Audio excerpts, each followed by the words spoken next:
3CR Radiothon 2024, Sound On for Solidarity. Coming Up is a podcast brought to you by the dedicated and diverse volunteers at 3CR. Just a quick message before you get there. For the month of June, we're asking listeners to donate to the station to help keep us going. We rely on the generous donations of the community to survive. Go to 3cr.org.au/donate and show your support for community-owned and community-run media. Thanks for your support and happy listening.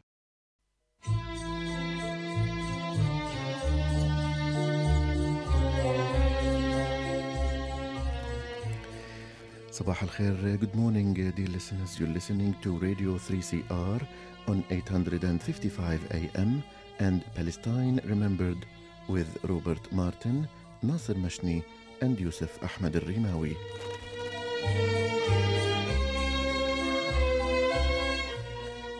Palestine Remembered is Australia's only English language radio program that is totally dedicated to Palestine. We'd like to welcome those listening on 855 and those that will join us on podcast at 3cr.org.au.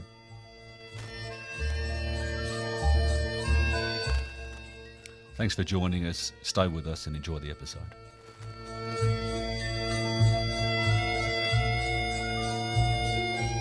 Good morning, listeners, and welcome to another episode of Palestine Remembered. We've got a very special guest in the studio. We'll go to her in just a moment. But very quickly, obviously a great week with the ICC announcing they're about to issue arrest warrants for some war criminals.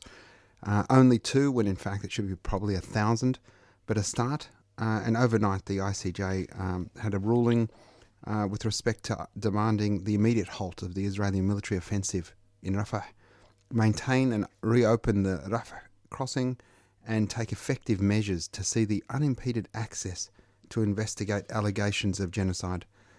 Not enough, nowhere near enough. The Palestinians have always been failed by international apparatus and international law that created the situation that we're in today.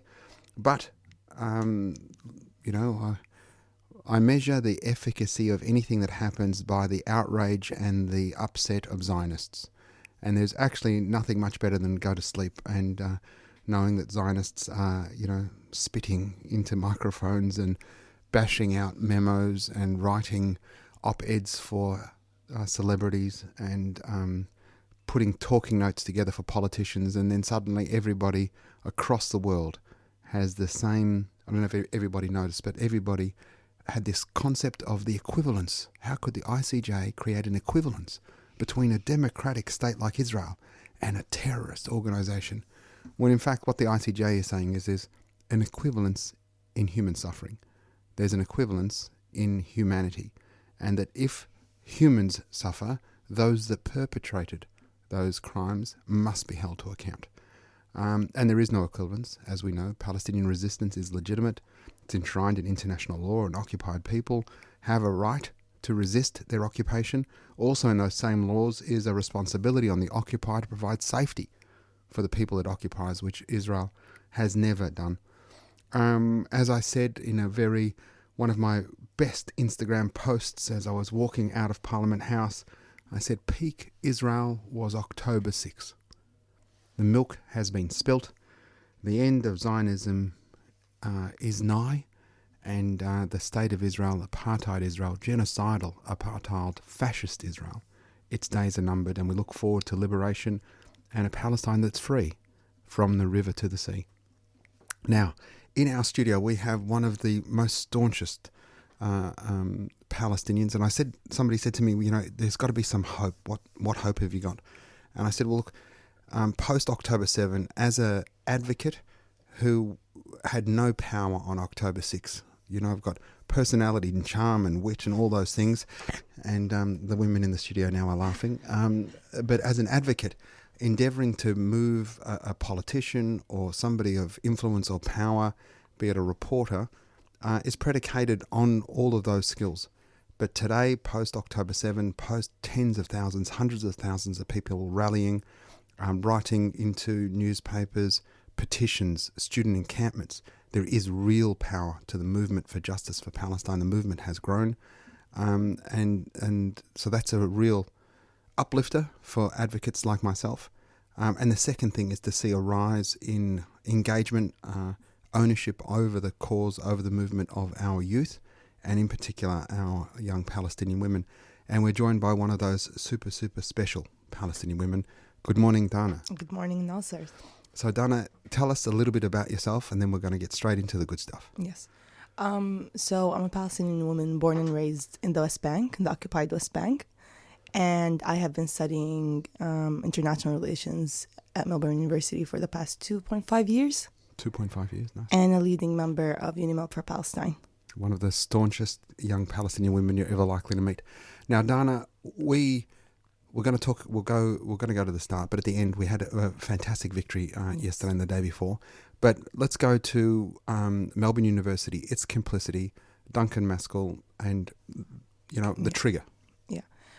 So even before October 7th, we've been advocating for Palestine on campus. We've been trying to pass motions. We've been trying to hold events and talk about Palestine in classes, in lectures with students and everything.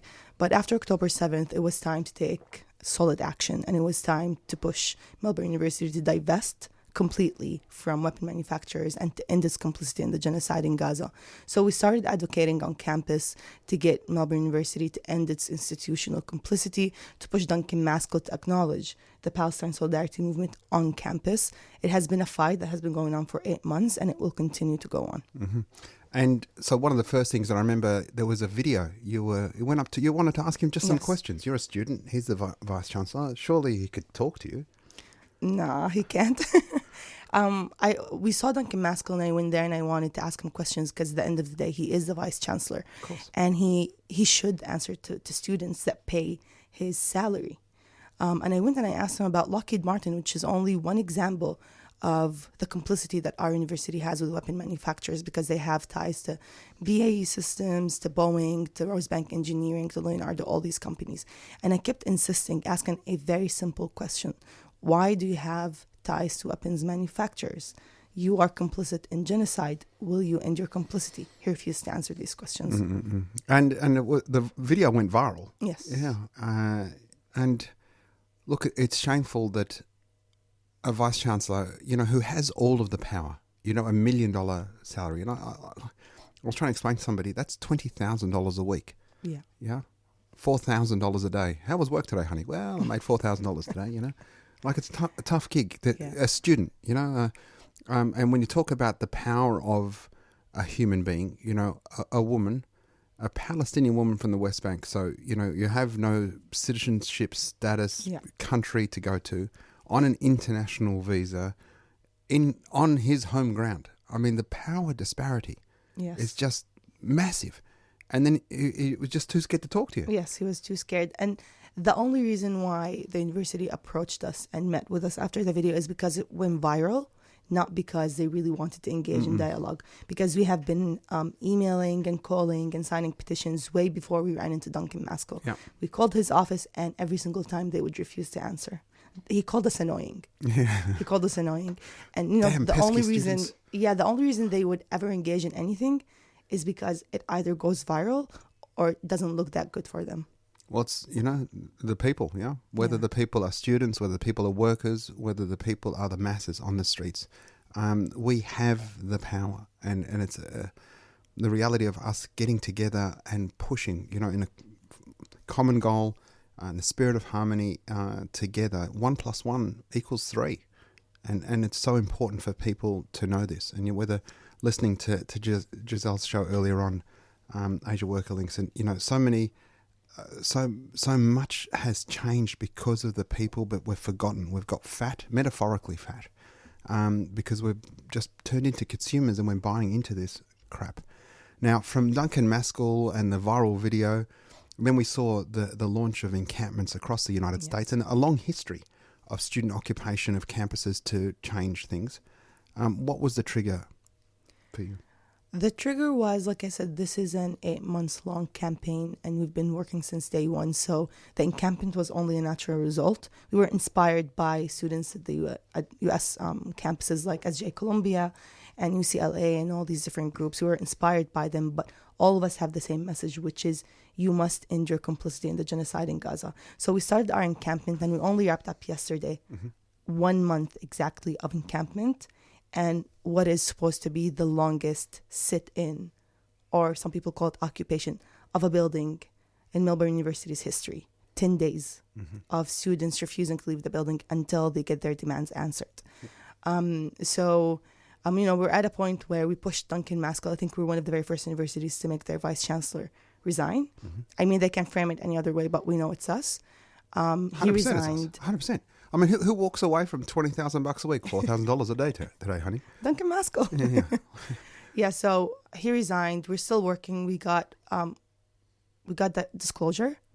Only one demand out of all our demands. So still a long way to go. It's still a long way to go. But also, I mean, we should not downplay only one. It's not a little one. Melbourne University is the most powerful, the richest, the biggest university on this continent. And to get them to bow is a chink in the armour. And we know that the ladder to liberation might be 10 or 12 steps. And we were on the ground without a ladder. Yeah. We've put the ladder up against the wall and we're on the first step and our hands are reaching up and our leg is about to go to step 2. If they think we're done, they've got a lot to imagine. Let's talk about, and I've been to encampments all over the continent, in fact, not just on the East Coast, the spirit and the enthusiasm and the it's just a beautiful space of what tomorrow should look like. You know, kids of every colour, age, religion, gender. It's just a beautiful space of community. Yes. How do you keep that sort of, foster that and keep it? Because, I mean, obviously the other side is saying these are hate-filled camps. Yeah. Camps you had.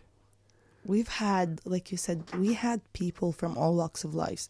The momentum that we built, students and staff and unionists and the community, what we did was historical. Last year, thousands of staff members at Melbourne University rallied and protested and took industrial actions, and the university refused to listen to them. What we did as students and staff and unionists and community members and grassroots organization was to force the university to listen and to take actual consideration of the power that students and staff have. Like you said, we made them bow to our demands.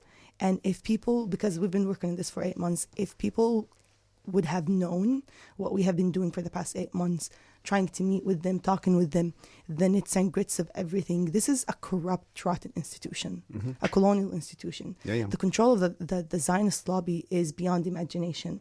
The entanglement with the military-industrial complex are beyond imagination. So to get disclosure is a major win. And it's the first step to hold the university accountable to what research they have done and when that research have been used. So I think students and staff have big appetite to keep going, to demand divestment, to go all the way to the end, because the university exposed itself, the system exposed itself, and exposed its complicity by choice, and then the way that they make people complicit without their consent, without knowing.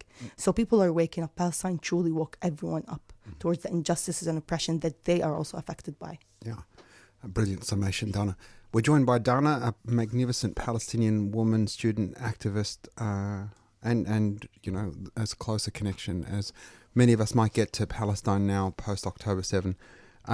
Dana, let's talk about the occupation of Mahmoud's hall. Yes.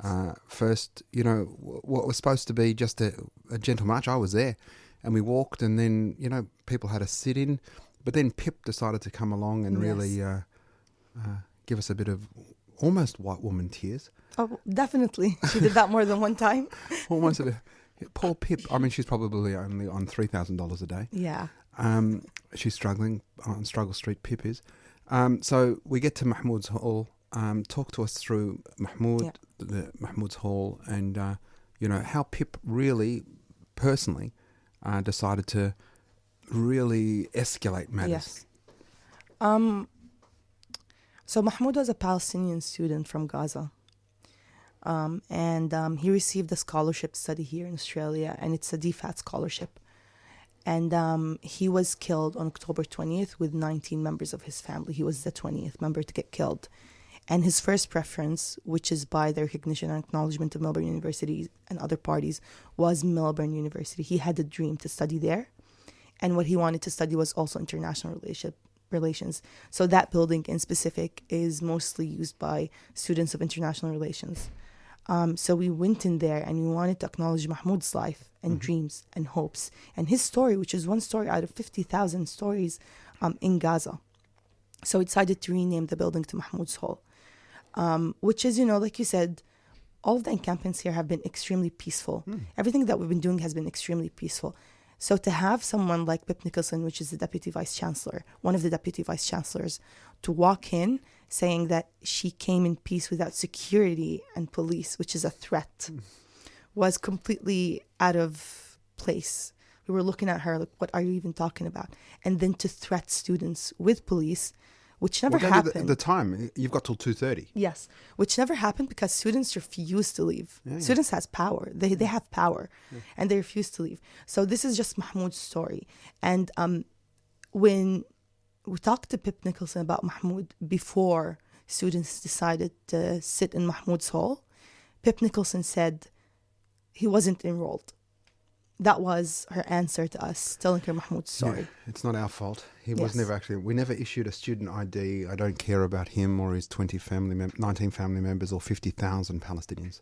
So I was there when we unfurled the banner. Yes. With a magnificent banner drop from, is it the third level of that building? The second level. Second level, yeah. Yes. But the spirit and the look, the I don't know, there's got to be a word for it that is failing me, but the harmony of, it's like an a cappella version of your favourite song, just to see everybody together, united in single voice and single message around something. And then organically, they went, thanks, Pip, we're not going anywhere. Yes. It was just brilliant. And then, so for 10 days, and we should talk about, the students didn't do anything, didn't damage anything. No, nothing. Didn't close anything. But then the university went the other way.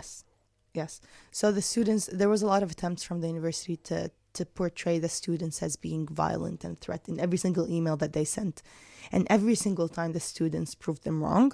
Like we said, this has been a peaceful sit-in. The entire encampment has been peaceful. We've had people from all walks of life. We've had Zionist students and pro-Israeli students and agitators walk into the encampment, harass students, and get the silent treatment because we do not want to engage with them. Yeah. Like I said, it's really hard to put that into a word, this feeling of everyone coming together for Palestine. But it's a result of people like you and like other Palestinians who have been humanizing Palestinians, showing the world what Palestinians truly are, that has made people feel related to us. There's the process of dehumanization of Palestinians made us just numbers. And I think we as a community here and around the world, and specifically the Palestinians, this all goes down to Palestinians in Gaza and around Palestine, the West Bank and Jerusalem, across Palestine, in Akka, Haifa, everywhere. They put out their lives out there, their vulnerabilities out there, and people could see that. And they could finally see that, wait, I also like, rock music. We're the same. We're the same, Yeah. And a big shout out to all of your crew, the young men and women who joined you, that missed study, missed work, slept in the cold. I did promise to stay one night and got all ready, and I went out there, and about midnight I went, Daddy has to go home now. It was just too cold. So staunch crew, and look, all of the young people I met, and I said to them, just how inspiring it is. And I'm in the, I don't want to say, I still struggle with the concept how old I am, but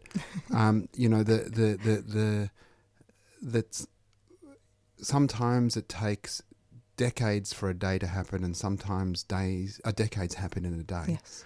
But to see these kids and staff, how many staff? What about when they were going to come, when Pip said, we're calling the cops, and you got the eviction notice, and then suddenly it was 200 staff that created, 4 or 5 lines of defence to Mahmoud's hall. Yes. It's just so uplifting. And then, the complete counter of that is the mainstream media and how it gets, how it presents and portrays you, to the point where Peter Dutton yesterday in a closed session in a synagogue, but if it's a closed session, how does it end up on the front page of that rag, The Australian?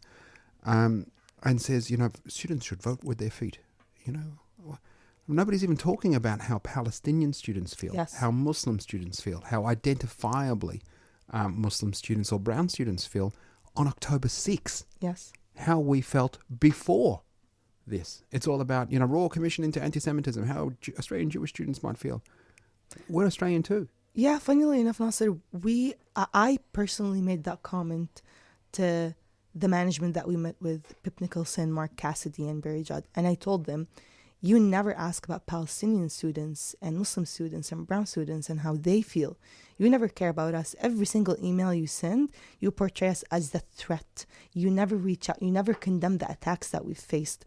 It's at the end of the day, these are colonial institutions, and they're based on the oppression and suppression of indigenous peoples around the world. So we are fighting a colonial system. And at the end of the day, we're going to win. And there's no question we're going to win. I mean, this is the thing. You don't get to break. Nobody can break Indigenous spirit. It's connected Yes. not through wealth or empire or brownstones. It's connected to dirt and to legacy and to ancestry.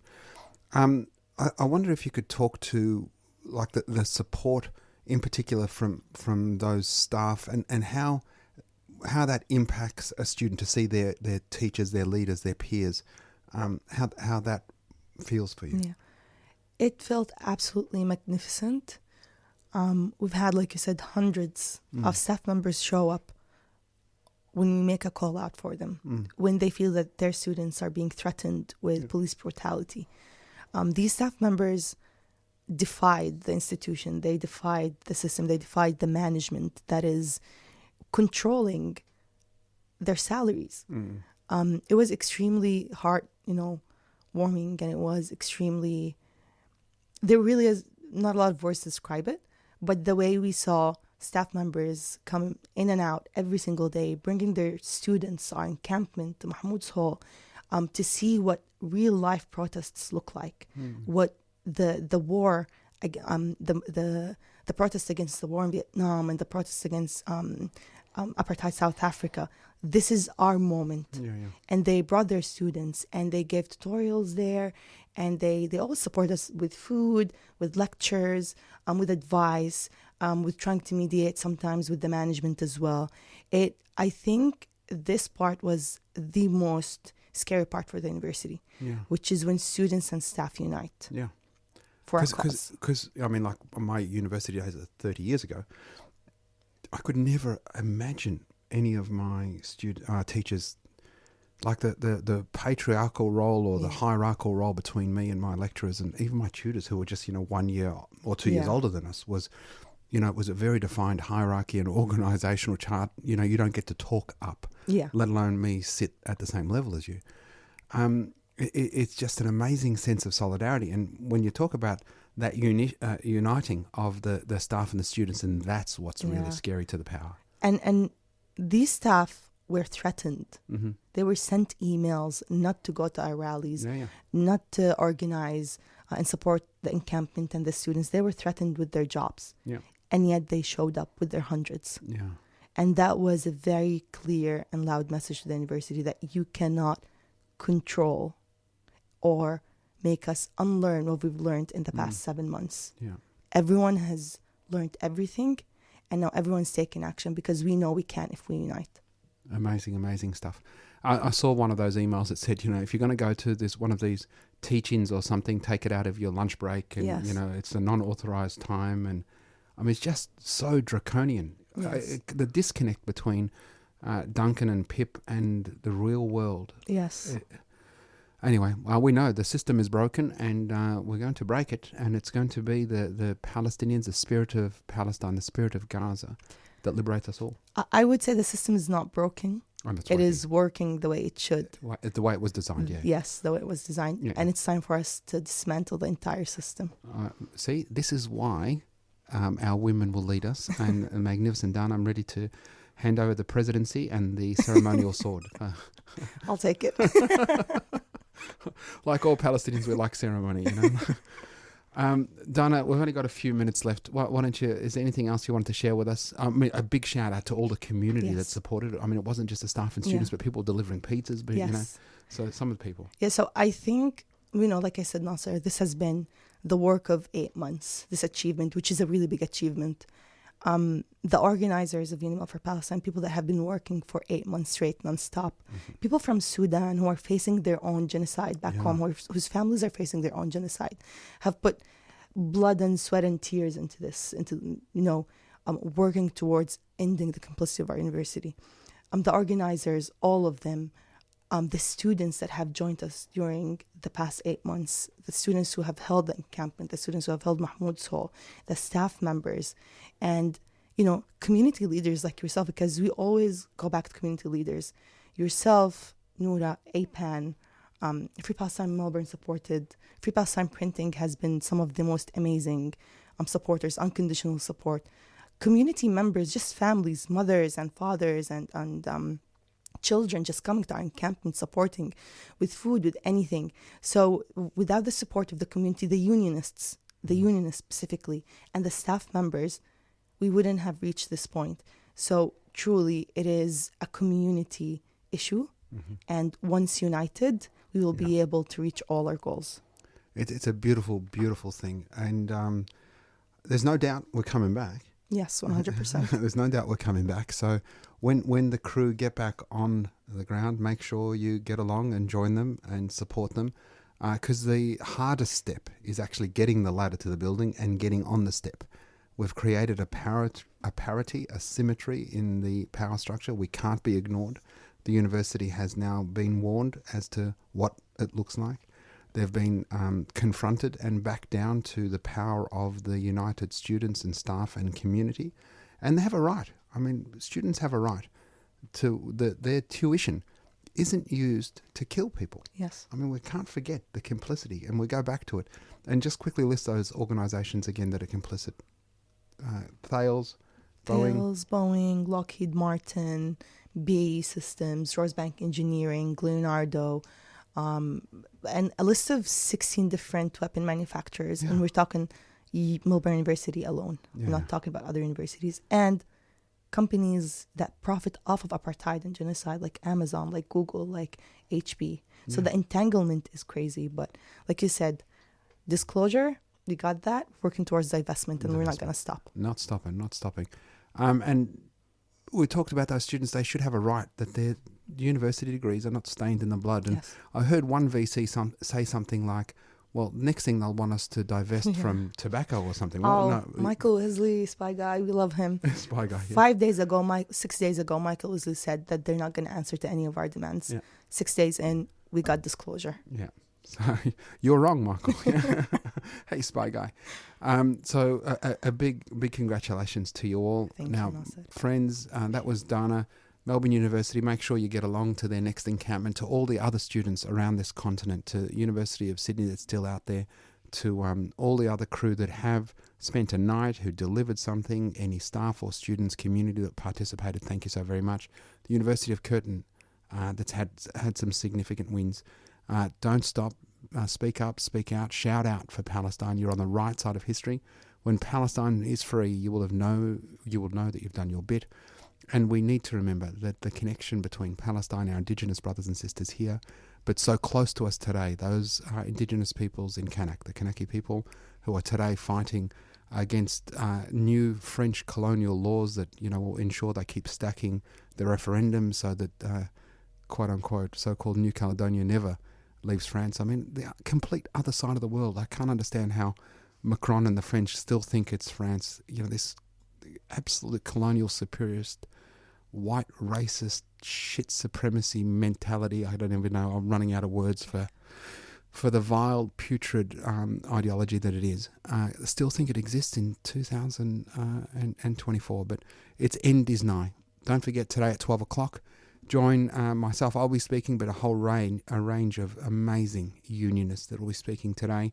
And that's at Station Pier in Port Melbourne. A full day of family and festival. Giselle's looking at me like, you've got 7 seconds to go. And tomorrow at 12 o'clock, State Library.